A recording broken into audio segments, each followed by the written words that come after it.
জয়ের একদম কাছে এবার আইএসএল, কি বলবেন? না, আমি আইএসএল জয়ের কাছের থেকেও আজকের ম্যাচে জয়টা পেলাম না, এটা আমাদের কাছে খুব দুঃখের। বড় ম্যাচ অলওয়েজ 50-50 থাকে, টিমটা ম্যাটার করে না। যে সুযোগগুলো আমরা, ওরাও সুযোগ পেয়েছে, আমি বলছি না, কিন্তু আমাদের সুযোগের পরিস্থিতিগুলো একদম ডিফারেন্ট ছিল, সবাই দেখেছে।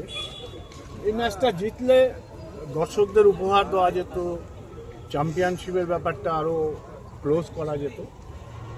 যাক, যেটা হয়নি সেটা নিয়ে নেক্সট ম্যাচের জন্য আমাদের ভাবতে হবে। এবার সন্তোষপুরের শেষ ম্যাচ, দর্শকদের জন্য কোনো বিশেষ বার্তা দিতে চাইবেন?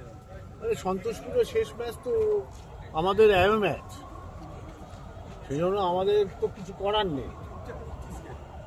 ওদের সাথে বড় জোর কথা বলতে পারি যে দর্শক আসুনই তো 10,000 না 12,000, কত লোক বা যাবে,